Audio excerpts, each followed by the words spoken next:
અંકલેશ્વરના છેવાડાના અને સુરત જિલ્લાને અડીને આવેલ એક ગામમાં ધર્માંતરણની ધમકી અને દુષ્કર્મની સનસનીખેજ ઘટના સામે આવતા ભારે ચકચાર મચી ગઈ છે. અહીંના એક મદ્રેસાના મૌલવી અઝવદ બેમાતની પાનોલી પોલીસે ધરપકડ કરી કાયદેસરની કાર્યવાહી હાથ ધરી છે.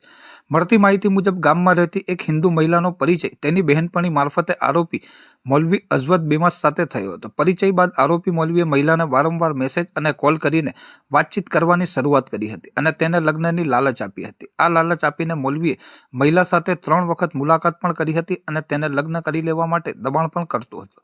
દરમિયાન ગત તારીખ 9મી નવેમ્બરના રોજ આરોપી મૌલવીએ મહિલાને મદ્રેસા ખાતે આવેલ પોતાના ઘરે બોલાવી હતી, જ્યાં તેણે મહિલાને પાણી પીવડાવ્યું હતું, જે પીધા બાદ મહિલા અર્ધબેભાન જેવી થઈ ગઈ હતી. મહિલાની આ અર્ધબેભાન સ્થિતિનો લાભ લઈ મૌલવીએ તેની મરજી વિરુદ્ધ 2 વખત દુષ્કર્મ આચર્યું હતું. જ્યારે મહિલાને ભાન આવ્યું ત્યારે મૌલવીએ તેને મુસ્લિમ ધર્મ અપનાવી લેવા માટે દબાણ કર્યું હતું.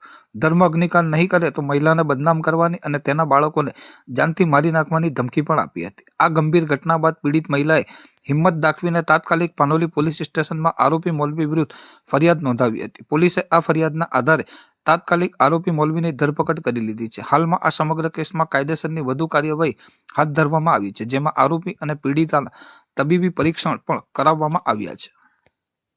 જી તારીખ 11/11/2025 ના રોજ પાનોલી પોલીસ સ્ટેશન ખાતે એક ભોગ બનનાર મહિલા આવે છે અને તેના જણાવ્યા અનુસાર કરમાલી ગામે મદ્રેસામાં મૌલવી તરીકે ફરજ બજાવતા અઝવદ અહેમદ બેમાતનાઓ તેમને વારંવાર કોલ કરી તેમને પોતાની વાતોમાં ફોસલાવી અને ત્યારબાદ આ તારીખે સાંજના સમયે તેમને એક સ્મેલ વાળું પાણી પીવડાવી તેમની સાથે બળજબરીપૂર્વક તેમને શારીરિક સંબંધ બાંધેલા હતા અને ત્યારબાદ મહિલાને અવારનવાર કોલ કરી અને તેને મુસ્લિમ ધર્મ અંગીકાર કરવા માટે અને જો આ કામ ના કરે તો પછી તેને બદનામ કરી દેવા માટેની વારંવાર ધમકી આપતા હોય અમે લોકોએ ફરિયાદ નોંધેલી હતી.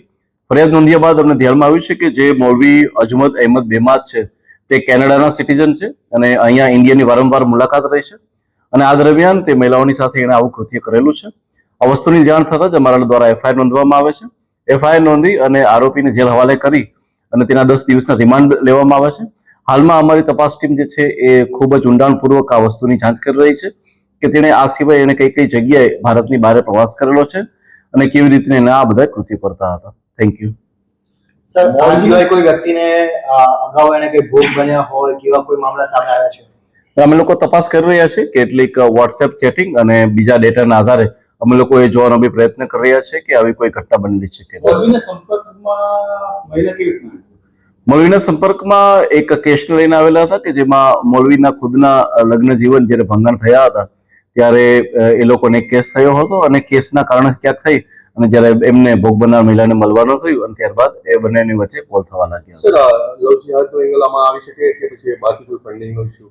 અમે લોકો દરેક વસ્તુને ચેક કરી રહ્યા છીએ, પરંતુ આની અંદર જે ક્લિયર કટ છે, મહિલાને એક પુસ્તક દેવામાં આવે છે જેમાં એ મુસ્લિમ ધર્મને અંગીકાર કરે અને કેવી રીતના મહિલાઓએ કઈ વસ્તુનું ધ્યાન રાખવું જોઈએ પુસ્તક દ્વારા અને વારંવાર વાતચીત દ્વારા જે છે એ મહિલાને મુસ્લિમ ધર્મ અંગીકાર કરવા માટે એમને બળજબરી પાડવામાં આવતી હતી.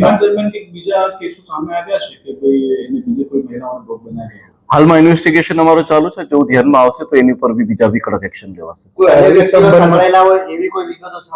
જી ના, હજુ સુધી એવી કોઈ વિગતો ધ્યાનમાં આવી નથી. શારીરિક સંબંધ કયા સ્થળે થયા? એ ઇન્વેસ્ટિગેશનનો સબ્જેક્ટ છે જે હાલમાં ચાલી રહ્યું છે.